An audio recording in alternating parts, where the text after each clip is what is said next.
Bienvenidas y bienvenidos a Media 20.1. ¿Qué están viendo los niños y niñas en la televisión? En las plataformas audiovisuales. Por ejemplo, también en lo que está ocurriendo en Facebook, en TikTok. Bueno, el Instituto Federal de Telecomunicaciones recientemente publicó una serie de estudios sobre estos consumos. Hay algunos datos interesantes que usted debe conocer, pero al mismo tiempo tomar sus previsiones, acompañar a niñas y niños respecto de los consumos, porque ahí también nosotros como papás, mamás, tutores podemos aportar. Para ello hemos invitado a Silvia Pérez Chavarría. Ella es directora general de Análisis de Medios y Contenidos Audiovisuales del Instituto Federal de Telecomunicaciones. Antes de la entrevista, le invito a ver algunos de los hechos destacados en materia de medios y telecomunicaciones con la periodista Paulina Gómez.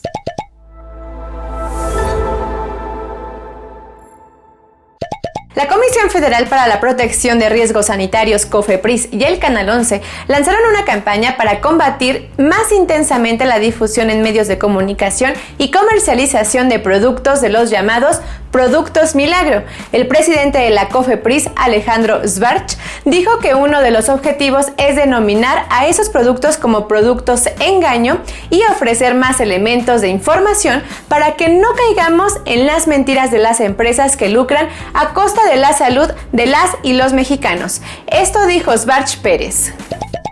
En conjunto con un grupo muy creativo de jóvenes construyendo el futuro que trabaja en el interior de COFEPRIS y con una alianza estratégica con el Canal 11, hemos establecido y hecho una campaña de publicidad para poder explicar lo que significan los productos engaño, antes productos milagro, y mantener a la población alejada de ellos. Detén la apariencia de arrugas. Elimina cualquier grano de la cara. Esculpe tu rostro. Haz borrón y cuenta nueva con el mágico Borra Todo. Envía un SMS con la palabra engaño y te mandamos una dotación para todo el año. Si cura todo, no cura nada. No son productos milagro, son productos engaño. No pongas en riesgo tu salud. En torno del clima de violencia hacia periodistas en México, la Comisión Nacional de Derechos Humanos difundió esta semana un comunicado en el que expresa que no basta con reforzar en términos presupuestales ni las funciones del mecanismo de protección para periodistas defensoras de derechos humanos y periodistas, sino que es necesaria una política integral del Estado en esta materia. Con base en un diagnóstico elaborado por la Quinta Visitaduría, la Comisión expresó que una parte de la solución consiste en construir un clima favorable al debate y al ejercicio serio del periodismo, lo cual, agregó, pasa también por los derechos de las audiencias. Es menester, recalcó, hacer algo más que no se ha hecho desde que se creó el mecanismo de protección para personas defensoras de derechos humanos y periodistas. Difundir imágenes de personas fallecidas en periódicos, revistas o incluso en televisión podría ser próximamente una prohibición expresa en la ley. Esta semana, la Comisión de Salud de la Cámara de Diputados aprobó una reforma para incluir en la Ley General de Salud la figura de dignidad póstuma. Al agregarla, se considera como delito la publicación de imágenes explícitas de cadáveres, sin el consentimiento de los familiares directos. La reforma presentada por el diputado Emanuel Reyes Carmona pasará al Pleno para su análisis y, en su caso, aprobación. Encender o cambiar los canales de la televisión es ya una práctica cada vez más frecuente desde un teléfono celular, al igual que crear atmósferas con la iluminación en una habitación de nuestra casa u oficina a través de la pantalla de un dispositivo. A estas y muchas otras posibilidades de interconexión de equipos se le llama Internet de las Cosas. Esta semana, el Instituto Federal de Telecomunicaciones publicó los resultados de una encuesta sobre el tema, y lo que queda claro es que hay cada vez más personas que aprovechan esta tecnología. Por ejemplo, de los usuarios de Internet fijo, el 81% señaló que cuenta con un televisor conectado a Internet. Le sigue el refrigerador con casi el 30% y los dispositivos de almacenamiento en red, la nube, con 29.5%. Le siguen los videojuegos con 28% y la lavadora con casi 26%. La mayoría de los encuestados, esto es el 83.5%, que conoce el Internet de las cosas, asegura que esa tecnología hace la vida más fácil. ¿Usted coincide con esto? Qué gusto que continúe en Media 20.1. Escríbanos, coméntenos qué le parece este programa, háganos también propuestas de temas relacionados obviamente con este sector y si son de otros, pues los canalizamos, por supuesto, aquí en nuestra querida TV UNAM. Silvia Pérez, bienvenida a este programa. Muchas gracias, Gabriel. Muchas gracias por la invitación, sobre todo por difundir este tipo de información que genera el Instituto Federal de Telecomunicaciones a propósito de la relación entre los medios y las diferentes audiencias, ¿no? En este caso, pues vamos a hablar de las niñas y niños de este país. Estudios muy valiosos. A ver, yo me había quedado, Silvia, que todavía niñas y niños consumían de forma importante La Rosa de Guadalupe. ¿Todavía aparece o ya no? Sí, por supuesto que sí, sigue apareciendo, es uno de los contenidos de mayor niveles de audiencia en este país, junto también con otro tipo de contenidos como las telenovelas, pero también las caricaturas forman parte del consumo de niñas y niños de este país y de los adolescentes. ¿La pandemia modificó de alguna manera estos hábitos? Es decir, ¿sigue siendo las telenovelas el hit, pues, o lo de mayor audiencia o rating? Pues mira, sí sigue, sí continúa. Recordemos que en el periodo de la pandemia, pues estuvimos en confinamiento y esta relación que hay, que se ha estado dando entre la televisión abierta, la televisión restringida y, digamos, otros plataformas de oferta de contenidos audiovisuales, tomó otra sinergia, por decirlo así, ¿no? Entonces, efectivamente, aún con todo esto, pues sabemos que sí, el género telenovela sigue siendo uno de los más vistos en este país. Pero no es necesariamente porque lo deseen niñas y niños, sino porque es una decisión de los padres, madres, en muchos momentos. Sí, bueno, recordemos que generalmente es un consumo compartido, ¿no? Estamos en familia y ahí muchas veces la composición que hay en el hogar, pues obliga a todos a compartir un contenido, pero efectivamente el acompañamiento de padres y madres en este consumo es sumamente importante, ¿no? O sea, irlos acompañando, ir haciendo pues comentarios, análisis, irlos llevando de la mano para comprender mejor aquello que están consumiendo. Que eso es algo que nos gustaría que sobre todo un poquito más adelante nos hagas énfasis de cómo este acompañamiento es fundamental para hacer un consumo responsable. Ahora, estos datos que nos acaba de comentar Silvia forman parte de este informe Niñas y Niños 2022, estudios e investigaciones cualitativas de la oferta, recepción y apropiación de contenidos de radio, televisión, internet. Qué interesante, es muy amplio, ¿no? Sí. Nos comentabas que son en realidad 3 estudios. Sí, el informe integra los resultados o los hallazgos más relevantes de 3 diferentes estudios, cada uno de distinta perspectiva. El primero es el panorama de la oferta de contenidos audiovisuales para niñas y niños. Y con las herramientas con las que contamos, se hizo una investigación para conocer de los canales que transmiten contenidos dirigidos a niñas y a niños, qué porcentaje, ¿no? ¿Cuál es esta oferta que se está dando, ¿no? ¿Qué tipo de género? En fin. El segundo estudio es sobre el consumo de contenidos audiovisuales. También con herramientas con las que cuenta el instituto se hace un análisis de diferentes variables. Por ejemplo, ahí encontramos que niñas y niños pasan 5 horas 21 minutos aproximadamente expuestos, ¿no, a la televisión. ¿Creció durante la pandemia el consumo?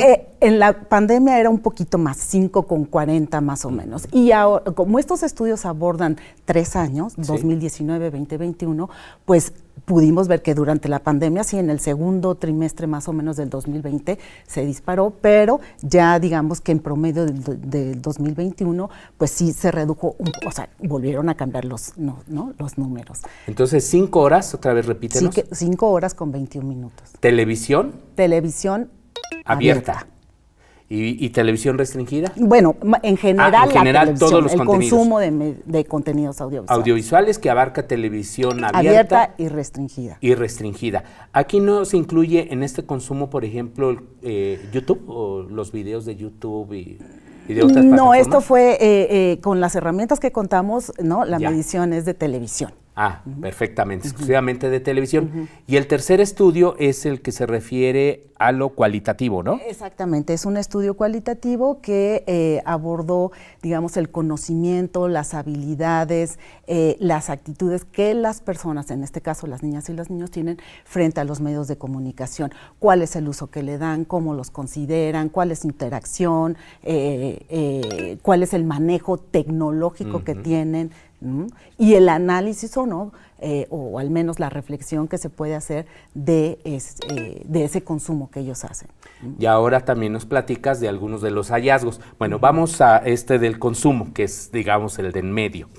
Entonces, estamos diciendo que son 5 horas... 21 minutos, muy bien. 5 horas 21 minutos. Niñas y niños, ¿cuánto tiempo van a la escuela? Bueno, recordemos nuevamente, durante 2021 todavía estábamos, ¿no?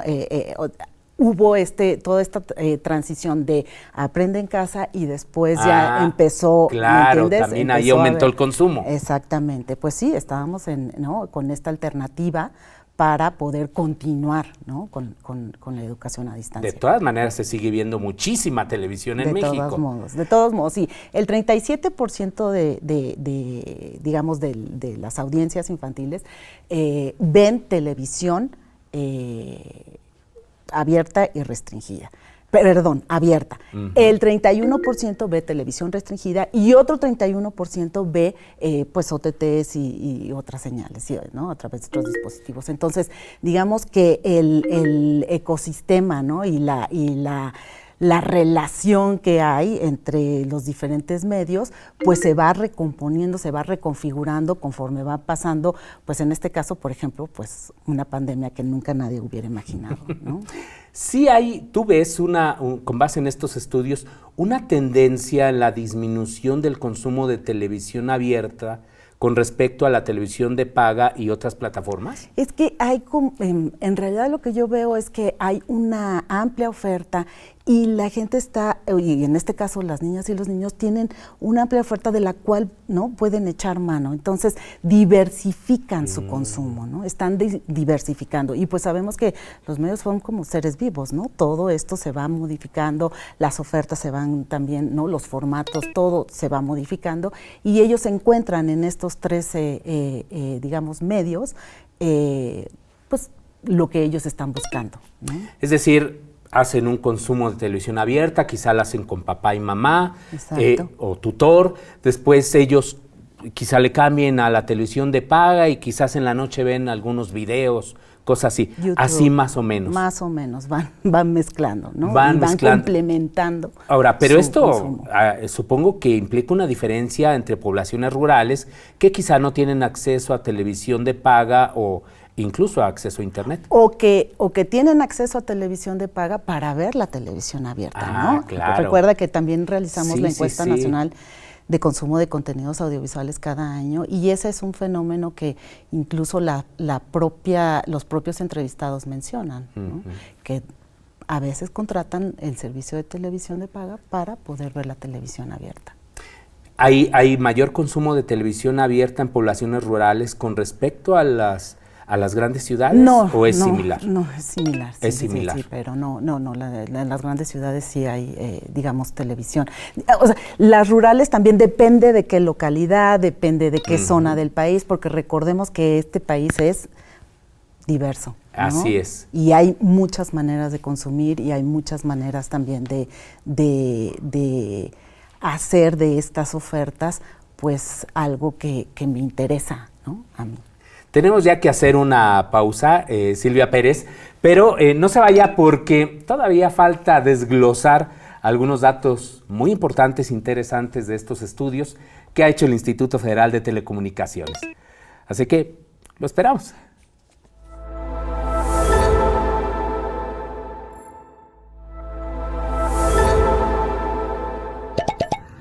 Me es muy grato comentar que la señal internacional de Canal 22 ha recibido el premio Logro destacado por su contribución a la accesibilidad de la audiodescripción. Esto fue en Estados Unidos en la gala de los premios de audiodescripción 2021 que otorga el American Council of the Blind. La audiodescripción consiste en la narración de voz que transmite expresiones, gestos, aspectos, colores, escenarios o situaciones que a veces son clave para entender el significado de los contenidos audiovisuales y ayuda a las personas con discapacidad visual puedan acceder al contenido de la imagen. Es decir, entender sin ningún tipo de problemas ni obstáculos lo que está narrándose, lo que está sucediendo en la pantalla. Esta gala de premios de audiodescripción celebra lo mejor dentro del arte y la ciencia de los medios de comunicación audiodescritos y honra los logros significativos que contribuyen a la implementación de dicho mecanismo. Canal 22 es uno de los galardonados al lado de empresas audiovisuales tan conocidas como Netflix, Apple y ABC. Es un gusto que Canal 22, con este reconocimiento, pueda refrendar uno de sus valores más significativos, el de la inclusión. Muchas gracias por continuar en Media 20.1 y acabamos de ver uno de estos comentarios relacionados con los derechos de las audiencias. Ya ve que este programa ha estado comprometido siempre con este tema y que sigue siendo una de las facultades que tiene el Instituto Federal de Telecomunicaciones de promover estos derechos. Y muy relacionado con este tema, pues es el conocimiento de lo que están transmitiendo los medios de comunicación, ahora las plataformas, porque ya nos decías, Silvia Pérez, que ahora se hace este consumo pues multiplataforma, de que los niños están en todas ellas y que ustedes notaron en este estudio de que el celular es también no solo para enviar mensajes de texto por vía WhatsApp, o por ejemplo hacer algunas llamadas o en fin, ya ahora es un equipo inteligente para muchas funciones, pero también a través de ahí se están consumiendo contenidos audiovisuales. Muchos contenidos audiovisuales. Claro que sí. Es uno de los dispositivos, bueno, ha crecido, ¿no? Ha crecido, se ha incrementado el uso de este tipo de dispositivos para el consumo, como bien dices, no solamente para conectarse entre ellos, para comunicarse, sino para ver aquellos contenidos que son de su interés, para los videojuegos también, ¿no? Ellos, bueno, son unos ávidos consumidores de estos dispositivos, ¿no? Ahora, en sus hallazgos también ustedes tienen una radiografía muy clara de lo que está transmitiendo la televisión abierta y de paga sobre programación infantil. ¿Ahí cómo estamos? Bueno, de los canales que observamos con nuestras herramientas, en televisión abierta vimos que 9 canales transmiten al menos un programa dirigido a niñas, niños y adolescentes. Y en televisión restringida encontramos 11 que tienen programación exclusiva para niñas, niños y adolescentes. Dentro de los programas de televisión abierta, pues es muy importante mencionar, por ejemplo, que aunque la televisión, digamos, comercial tiene contenidos, el esfuerzo de la televisión pública es importante. Ahí tenemos, por ejemplo, 11 niñas y niños, ¿no? Que es el único canal de televisión abierta dirigido y con 24 horas de programación para ellos, ¿no? Para estas audiencias. Sí, aquí tuvimos, por cierto, a la directora hablando sobre pues el reto que ha significado hacer producción para niñas y niños. Es algo que, por supuesto, hay que reconocer muchísimo porque es la televisión pública y sigue siendo el único canal, ¿no, Silvia? Sí, es el único canal. En México. En México es el único canal.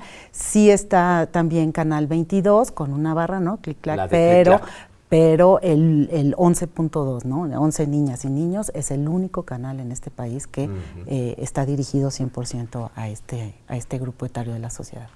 Ahora, sigue siendo también preponderantemente una producción extranjera. ¿En qué porcentaje estamos? Sí, pues podríamos decir que casi un 90%, pero fíjate que realizamos otro estudio, un monitoreo también de programas de ficción, de acción viva, obviamente también que se incluye en televisión abierta y restringida, y vimos que sí, mayoritariamente los contenidos extranjeros son los que llenan esas pantallas.